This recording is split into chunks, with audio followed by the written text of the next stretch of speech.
¿Cuántos de ustedes se bañan en la mañana? ¿Todos? Perdonen, creo que hice mal la pregunta. ¿Cuántos de ustedes no se bañan en las mañanas? Bueno, es que debo decirles que yo no me baño en las mañanas. Antes de que me juzguen y digan, qué barbaridad, pastor. Bueno, es que no lo hago porque regularmente hago ejercicios o a las 8 o a las 10 de la mañana. Entonces, me baño después y luego me baño una segunda vez antes de subir al púlpito. Así que tengo una razón del por qué no me baño antes. Eso me hace saber que ustedes tienen también una razón del por qué bañarse temprano. Así que cuéntenme, ¿por qué se bañan temprano? Por trabajo. ¿Quién dijo trabajo? Ok, acá. Hay que ir presentables, ¿no? Hay que ir limpios. Imagine todo despeinado y con las bolsas de los ojos inflamadas. ¿Qué van a pensar? Y más si tiene que atender a personas. ¿Habrá alguna otra razón del por qué? Hermano Julio. Por costumbre. Me dijo ayer alguien igual que usted, mire, a mí desde que estaba pequeño me decían que me tenía que bañar temprano, entonces ya quedó en mis hábitos. De ahí que debemos concluir esto. La mayor parte de ustedes se bañan en la mañana por gusto y por necesidad. No dije de por gusto, dije por gusto, es decir, por la satisfacción de lucir presentables, de estar limpios. Eso es por gusto.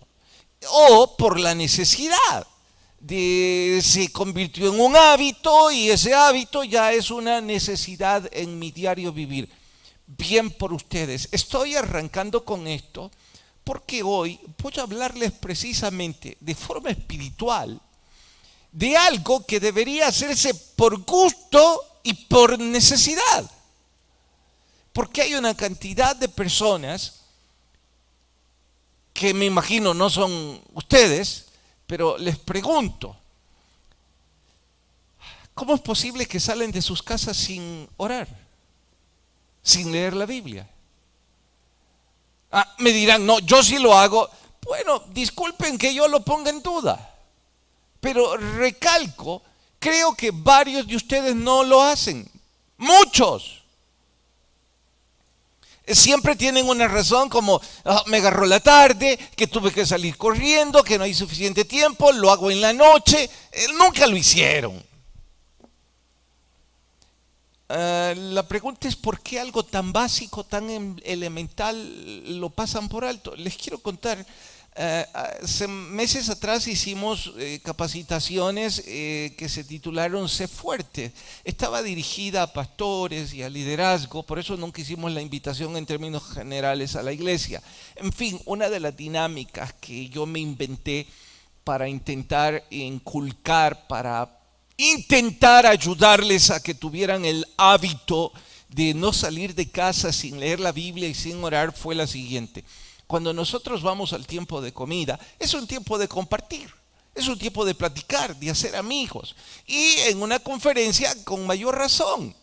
Algunos no nos hemos visto tiempo atrás, otros queremos además de compartir la comida, compartir la amistad. En fin, pues en cada desayuno, cada vez que hicimos el evento, yo tomaba el micrófono y les prohibía rotundamente abrir la boca a no ser para comer. Y les decía, no pueden hablar con nadie que no sea con Dios. No lo hice en forma autoritaria e indiscriminada sin explicación. Les aclaré que por gusto y por necesidad deberíamos crear el hábito en nuestro diario vivir y que se convierta en algo como el bañarse. ¿Es cierto o no que cuando ustedes no se bañan no se sienten completos al salir de casa? Bueno, algo así debería pasar con la lectura de la Biblia. Pero no le sucede a muchos de ustedes. ¿Por qué? Porque no tienen el hábito. En mi afán de inculcar el hábito, pues inventé eso. No lo hice de forma antojadiza y sin haberlo probado. Les debo decir que fui como algunos de ustedes, que me costaba trabajo mantener la virtud de leer la Biblia y pasar tiempo a solas con Dios antes de salir de casa. Siempre tuve excusa, lo hago más tarde. Siempre dije en otro momento y terminaba el día y no lo hice.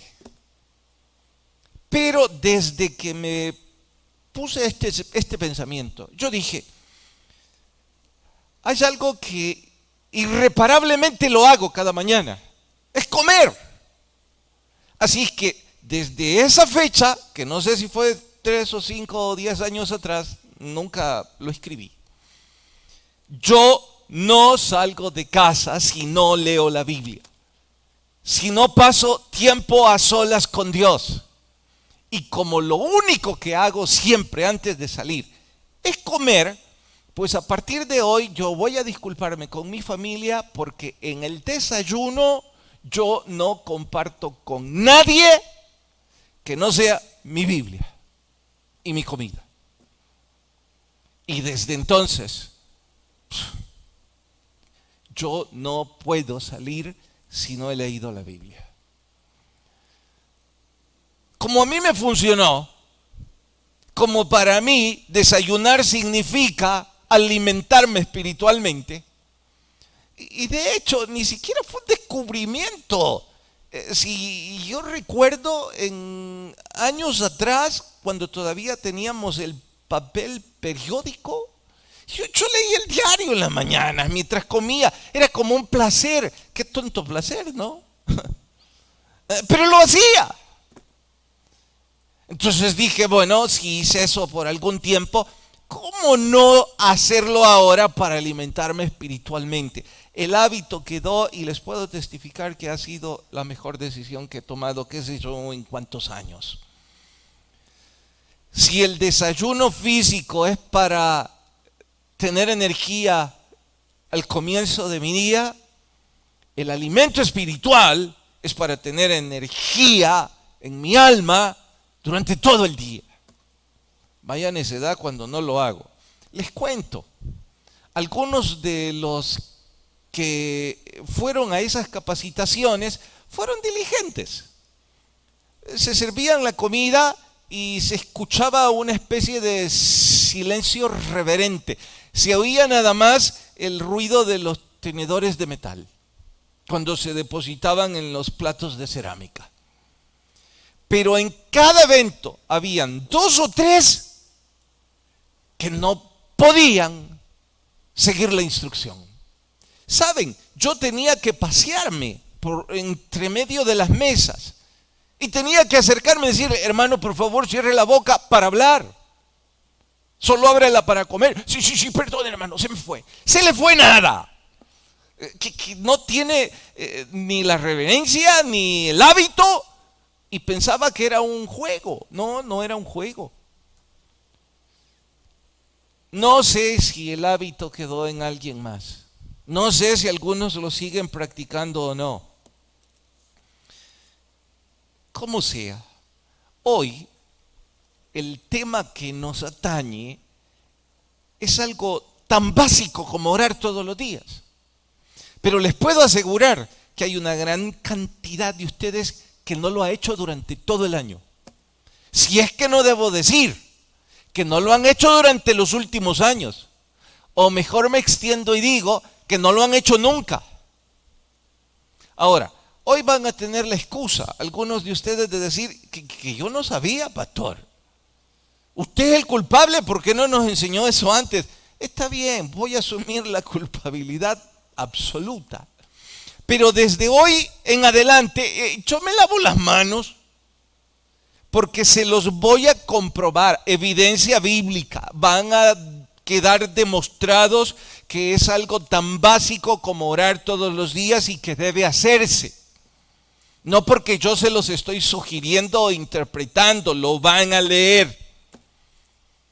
Y de aquí en adelante es asunto vuestro. Bueno, entremos en materia. Lucas, no lo busquen, en las pantallas se lo voy a leer para que ganemos tiempo. Es que ayer el tiempo nos enemistó. Dice, Lucas 5, 15 y 16, su fama se extendía más y más, por supuesto la del Señor Jesucristo, y se reunía con mucha gente para oírle, para que le sanase. El 16, mas él, él debería estar en mayúscula, se apartaba a lugares desiertos y oraba. Ahora vayan al capítulo 14 de Mateo, que es el que hoy nos compete estudiar. Capítulo 14. Y cuando yo les diga el verso, mientras lo leo, díganme ustedes qué tiene en común este verso con el verso que está en la pantalla. Jóvenes, por favor, me atienden, porfa. Gracias. ¿Listos? Bien, dice Mateo capítulo 14, vayan al verso 13. Oyéndolo Jesús, se apartó de ahí en una barca a un lugar desierto y apartado. Y cuando la gente lo oyó, le siguió a pie desde las ciudades. Les pongo en contexto. Esto es exactamente después de la muerte de Juan el Bautista. ¿Qué es lo que sucedió? Lo que acabamos de leer. Bien, ahora díganme, ¿qué es lo que acaban de encontrar en común en estos dos párrafos? Levanten la mano y díganme.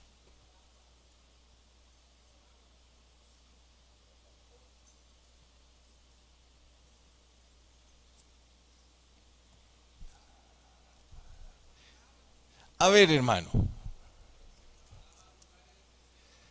que se apartaba o se retiraba a lugares desiertos, a orar y a compartir con sus discípulos. Atentos. Si en lugar de leer la versión Reina Valera, que es la que está en las pantallas, leyeran la versión de la Biblia de las Américas, van a encontrar que cita así: con frecuencia se retiraba a lugares solitarios y oraba. Bien, me llamó la atención las repetidas veces que he leído en mi memoria, se apartaba y se retiraba a compartir con los discípulos o a orar, a compartir con Dios. Así que quise saber, wow, ¿cuántas veces nuestro Señor hizo esto? ¿Es una práctica repetitiva? ¿Es un hábito? ¿O es un evento aislado producto del cansancio? Fui al verbo que ya fue aceptado en la RAE, googlear. Y puse en Google cuántas veces, y les estoy diciendo porque los acuciosos de ustedes, les desafío, vayan y búsquenlo más tarde. Pues bien, ¿cuántas veces nuestro Señor Jesús se apartaba o se retiraba? El número 50. Cantidad de versos en donde dice que nuestro Señor se iba de retiro, se apartaba. La pregunta es, ¿para qué? Ya Él lo dice, para orar, es decir, para pasar tiempo a solas con Dios o para pasar tiempo con sus discípulos. Se apartaba, pero ¿por qué? ¿Y por qué se iba a las montañas? ¿Por qué se iba cerca de los lagos? Bueno, eso por simple deducción todos lo saben. Es que el ensordecedor bullicio de la ciudad, el frenesí de las multitudes, el color gris monótono y triste de las junglas de cemento, son un estorbo. ¿Para qué? Para hablar con Dios, para renovar nuestras fuerzas, para compartir con otros. ¿Por qué? Porque ese ensordecedor bullicio nos quita la atención. Porque el frenesí de la gente hablando nos hace conectarnos en lo que no queremos estar conectados.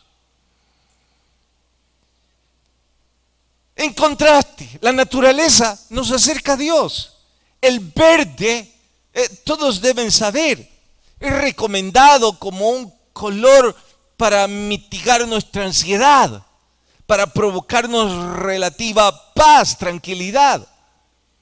El campo está rodeado de todos los colores verdes y todas las tonalidades que a usted se le ocurran.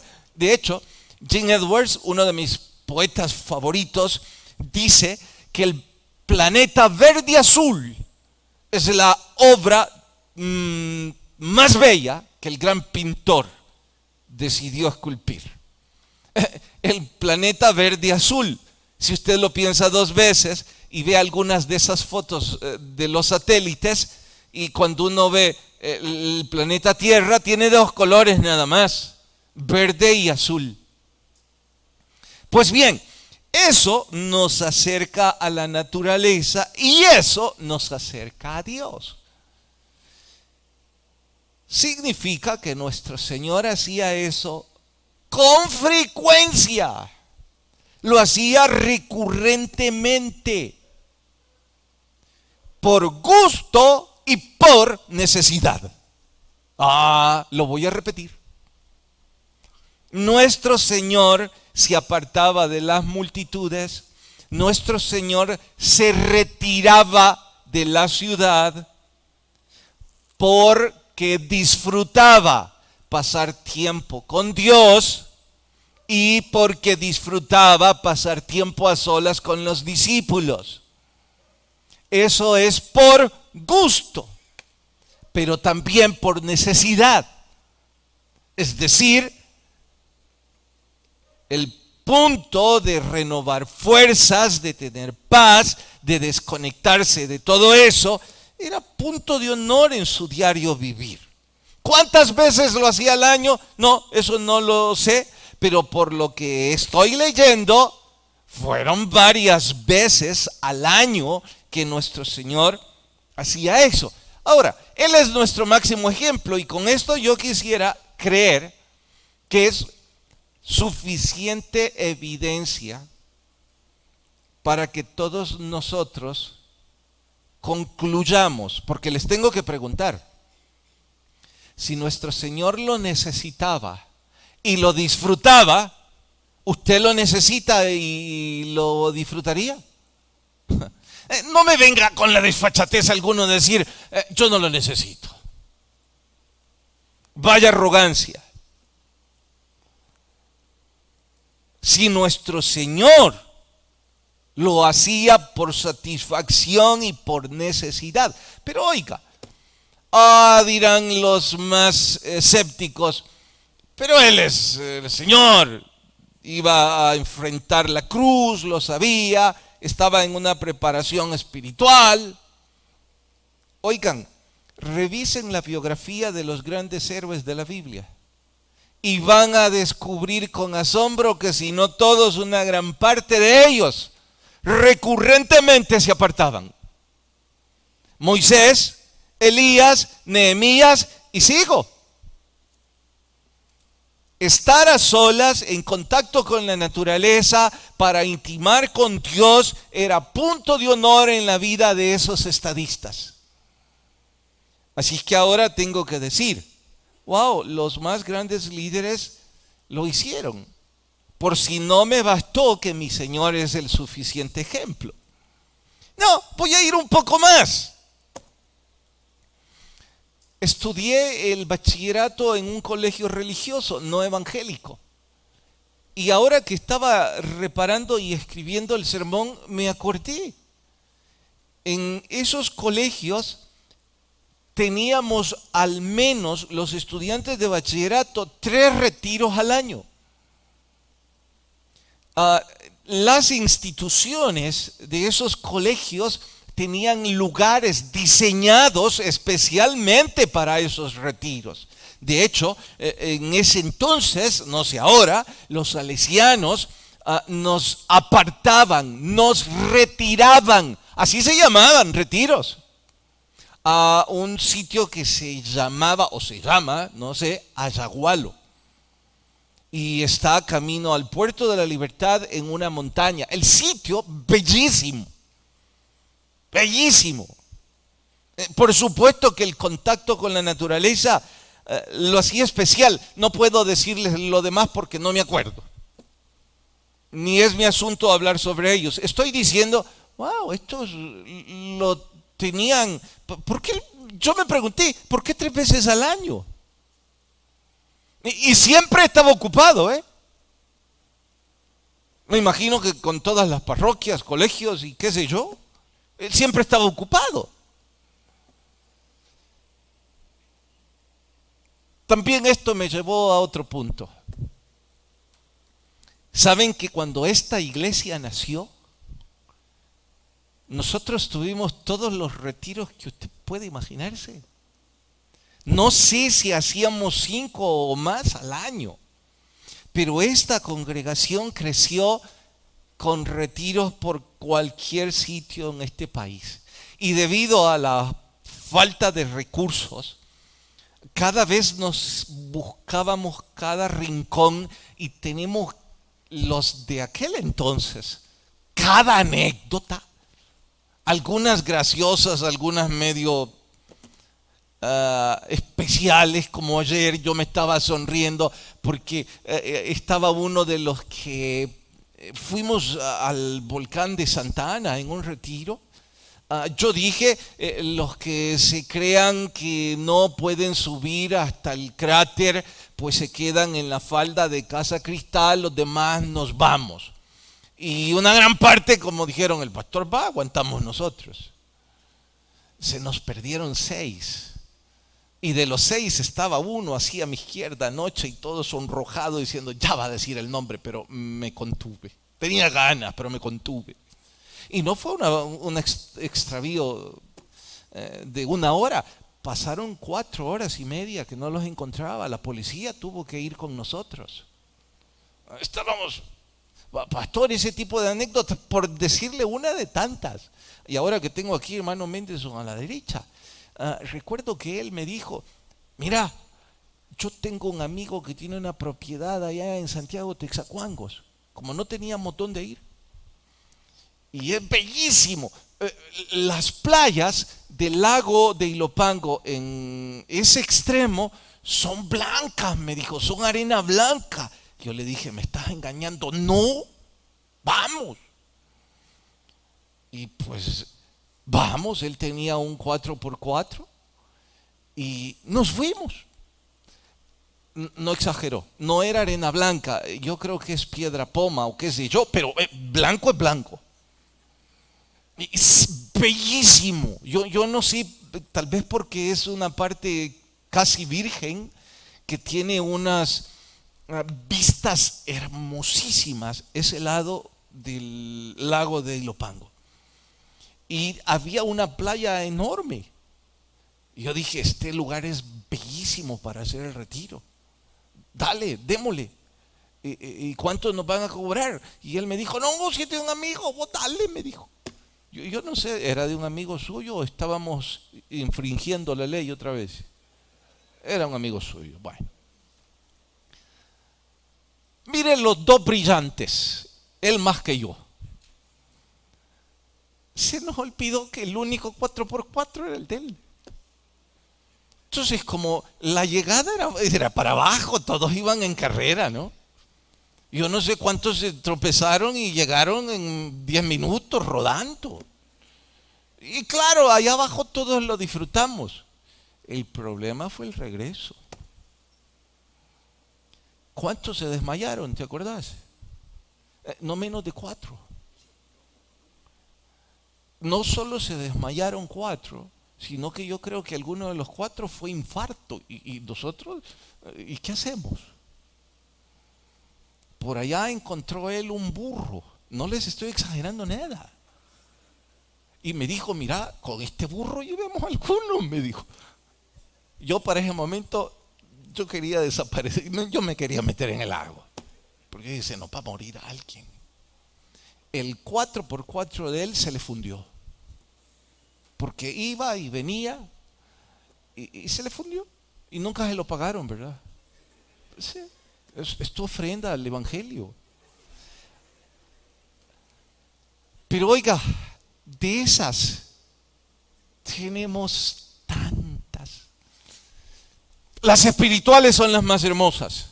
El crecimiento, los amigos que hicimos, las cosas como, no sé en qué montaña fue. Yo me esforcé tanto en poner mi tienda de campaña. Se vino una tormenta con viento. A los 2 minutos yo no sé dónde fue a parar la tienda de campaña. Yo esa noche dije, esta es la última que yo vengo a algo así. ¿Dónde fue? No, eso no. En el Tigre fue cuando me fuiste a dejar tirado porque el carro se arruinó también. Fue en una montaña en Usulután. Ahí no llevamos a los demás. Imagínense, se llama el Tigre. Todo eso eran aventuras del hermano en su juventud. No le voy a decir lo que él acaba de mencionar. Ok, bueno. Estoy en el punto en donde seguro algunos me van a preguntar, porque ya lo hicieron. Bueno, pastor, pero si hay tantas historias bellas así, ¿y qué pasó? ¿Por qué dejamos de hacerlo? ¿Por qué esta iglesia ya no promovió algo que es bíblico? Porque ya se los mostré que nuestro Señor lo hacía con los discípulos. Y que los grandes estadistas de la Biblia no daban un paso si no hacían esto cuando se enfrentaban a los grandes desafíos. Y no es cuestión de vacaciones, porque si algunos están pensando, no, yo no voy de vacaciones a cada rato. No, es un retiro espiritual. No es cuestión de que se fue de vacaciones a la playa en el Bikini Open. ¿Qué retiro espiritual fue eso? ¿Qué pasó con esta iglesia? Bueno, les voy a decir mi sospecha. Me puedo equivocar. Y como no es asunto bíblico, pueden ustedes tomar cualquier otra posibilidad. La primera del por qué ya no los hicimos fue porque los fundadores de esta iglesia, la edad los alcanzó. Y de los que fundaron esta iglesia, que me apoyaban y oraban y me empujaban, ya solo quedan 2. No más. Los 2 que quedan es mi mamá y hermana Milita. Y mire qué curioso, porque ayer en el culto, mientras contaba esto, en una esquina estaba sentado mi hijo con su esposa. Mi mamá es la abuela de mi hijo. Qué profundidad filosófica acabo de decir. Bueno. Y la hermana Milita es la abuela de mi nuera. Son las únicas 2 que están vivas de los fundadores de esta iglesia. Ellos no solo oraban, no solo eran columnas. Era extraña la ocasión en que no decían, pastor, vamos. Aún algunos de ellos, si la edad no era lo más atinado, siempre decían, ay, vamos, pastor, nosotros le acompañamos. Y ahí se fue forjando lo que significa hoy la cantidad de iglesias filiales. Ellos ya no están. Y de hecho las únicas 2 que quedan, una tiene 84 y la otra creo que 83. No creo que quieran ir al volcán de Santana otra vez. O tal vez quieren. pero ya no pueden. Y la falta del fuego y el apoyo de esa primera iglesia hizo que yo, no me estoy justificando, hizo que yo me acomodara y llegue a conclusiones como, oiga, ¿y yo para qué me voy a inventar un retiro si cada domingo tengo que predicarle a casi 1500 personas adultas? Entonces, ¿para qué vamos a hacer ese desgaste de energía, de dinero? Oiga la perversión bíblica que acabo de decir. Desgaste de energía, de recursos. Cuando un retiro espiritual es todo lo contrario. Bueno, pero esa es mi primera sospecha. Les voy a decir mi segunda sospecha del por qué ya no lo hicimos. En ese entonces, habían no pocos bebés en la fe. Hombres que recién habían conocido al Señor Jesucristo y que Dios me había dado a mí el honor de yo haber predicado un sermón donde ellos habían recibido a Cristo, y lo único que ellos sabían de evangelio es lo que estaba ahí en esa congregación. Entonces, hubo como una relación oveja-pastor muy íntima. Más bien, Dios me dio el privilegio de que ellos me dejaran ser amigos de ellos. Y sus vidas estaban resquebrajadas. Estoy diciendo que para ellos llegar tarde a casa era de todos los días, cuando llegaban. Que a veces ni llegaban. Sus matrimonios, no, partidos en pedazos. Negocios en bancarrota. Y no por falta de ventas, por la forma en que lo administraban. Cuando a ese grupo yo sugería, nos vamos de retiro, decían, ¿cuántos días, pastor? Es que como para ellos ir a la casa no era prioridad. ¿Cuántos días? Yo no tenía que hacer mucho porque ya habían montado todo en los carros. Pero todo eso cambió. Ahora creo que lo que hay en la congregación es personas que cuando yo diga eso, dicen, es que tengo compromisos de familia. Antes no tenían, ¿verdad? No, es que pastor, el negocio no puedo dejarlo un día. No, es que no tengo con quién dejar mi casa. Es que estoy enfermo. Antes no decían nada de eso. Ahora dicen eso y mucho más. Así es que yo sospecho que esas dos cosas nos hundieron en este descuido grave en cuanto a una práctica espiritual básica como orar. ¿Cuál es esa práctica? Retirarnos, apartarnos para tener intimidad con Dios y con hermanos en Cristo. Si mi Señor y los discípulos y los estadistas de la Biblia lo necesitaban, yo lo necesito y a gritos. Así es que yo no les voy a preguntar a ustedes si ustedes lo necesitan. Si lo que ustedes quieren es responder que tienen que cuidar sus negocios, su casa, su familia, que está enfermo, enferma, que los niños, que acaba de tener un bebé, usted diga todo lo que usted quiera. yo voy a repetir, pues fíjense que el Señor lo necesitó y yo también. Y como mientras estudiaba este pasaje, creo que el Señor me llamó la atención, entonces les tengo que decir que vamos a organizar varios retiros. Es que deben ayudarnos, jóvenes, porfa.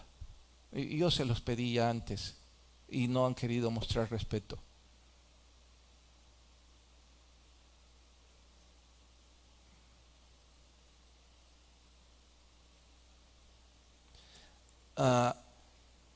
Si nuestro Señor lo necesitaba, pues ¿cómo no lo voy a necesitar yo? ¿Y qué vamos a hacer con eso? Bueno, lo que nuestro Señor le diga a cada uno de ustedes. De hecho, en mi bosquejo estaba comentarles ya sobre algunos de esos retiros, pero el tiempo, me quedan 5 minutos, y en esos 5 minutos les quiero empujar a que vean el versículo 16, 14, capítulo 14, versículo 16. Dice: Jesús les dijo, no tienen necesidad de irse. Digan en voz alta lo que sigue. Dadles vosotros de comer. Oigan, esto es lo que estaba pasando. Nuestro Señor se apartó y los discípulos con él, pero cuando supieron que se había ido de retiro, alguien llevó la noticia y la multitud empezó a acercarse. Wow, él necesitaba descansar, necesitaba orar, él deseaba pasar tiempo con los discípulos, pero la multitud lo acorraló. En ese momento, noten lo que nuestro Señor sintió. Sigan leyendo. Vio una gran multitud, ¿y qué pasa? Y estoy en el verso 14 ahora, y saliendo Jesús, vio una gran multitud, ¿y qué tuvo? Compasión de ellos. Bueno, no voy a relatar el milagro de la alimentación de los 5,000. ¿Por qué? Porque yo creo que la mayor parte ha escuchado alguna vez sobre eso. La televisión, predicadores, ya han narrado esto una y otra vez. Lo que yo no sé y lo que sí sentí que me impactó es si ustedes descubrieron el por qué ustedes están haciendo lo que hoy por hoy están haciendo para el Señor. De hecho, en este punto les pregunto, ¿en qué está involucrado usted sirviendo de forma sistemática en el Evangelio? Si de entrada usted me dice en nada, ya esto no es con usted. Pero si hay algunos que me dicen, sí, pastor, yo estoy sirviendo en el ministerio de capilla, yo estoy dando clases en teología, yo estoy en parqueo, yo soy un predicador, yo voy a las misiones. Bueno, fantástico, esto es con usted. A usted le pregunto, lo que usted está haciendo hoy por hoy, ¿por qué lo hace? Imagino, y si tuviera el tiempo escucharía algunas de sus respuestas, pero imagino que van a decir cosas como esta. Bueno, lo hago por amor al Señor y bien por ustedes. Aman al Señor y si Él les pide que lo hagan, pues bien. Otros creo que van a responder por la buena obra del día. Sí, en una comunidad como esta, en donde se extiende y se repite la importancia del servicio, pues todos, supondría yo, que quieren hacer la buena obra del día, como los Boy Scouts. Los que fueron parte de esa filosofía recordarán que se nos instaba a la buena obra del día, que cada día teníamos que hacer algo para el prójimo. Entonces tienen la costumbre de que quieren hacer algo por otros, bien por ustedes. También se aplaude. También seguro, aunque no lo aceptarían, algunos hacen lo que hacen por pura autosatisfacción. ¿De qué hablo? Bueno, saben predicar y quieren lucir el don de predicar. Otros saben tocar un instrumento y les gusta lucirse. Otros son buenos administrando y se sienten satisfechos de que se les reconozca y ellos obtener resultados. Fantástico. Pienso que todos los que hacen eso por autosatisfacción es una especie de egolatría que no tendrá ninguna recompensa en el reino de Dios, pero en fin, tampoco se menosprecia. La pregunta aquí es ¿por qué el Señor lo hizo? ¿Por qué el Señor decidió detener su retiro espiritual y darles de comer a estos cuando menos 15,000? Usted dirá 5,000, es que ahí dice 5,000 hombres. Entonces ponga una mujer a cada hombre y un hijo, son 15,000. Piense en la logística para darle de comer a 15,000. Si usted se lleva 2 horas para darle de comer a una familia de 5, imagínese, es 15,000. ¿Por qué lo hizo? Sí saben la respuesta, la leyeron ya, ¿no? Por compasión. Ahora, ¿qué significa compasión? Cuidado, porque algunos confunden compasión con lástima. Lástima es un sentimiento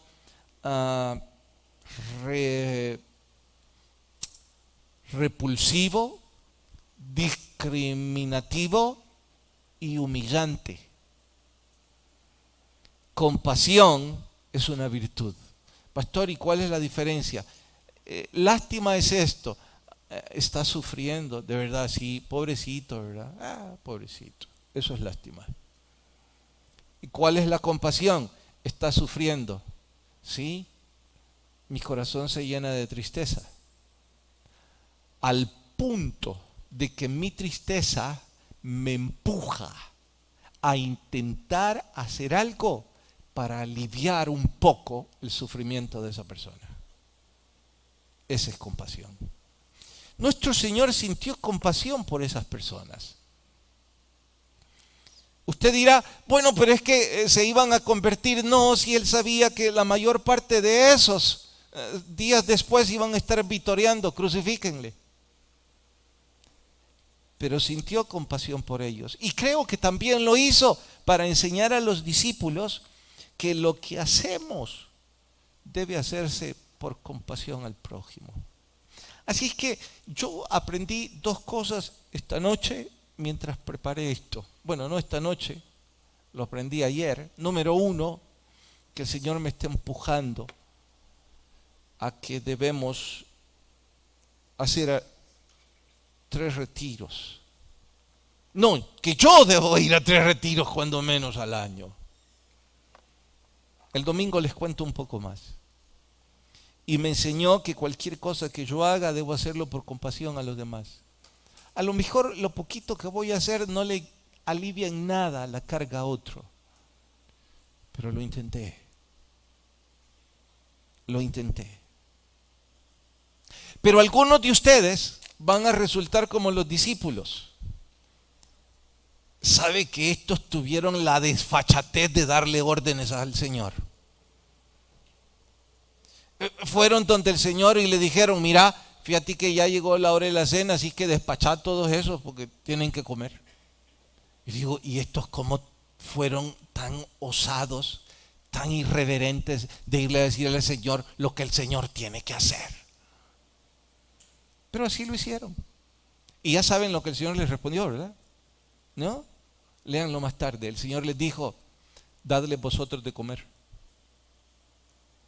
Así que yo ahora les digo, pues denle a ustedes de comer. Y eso lo vemos el domingo. Vamos a orar.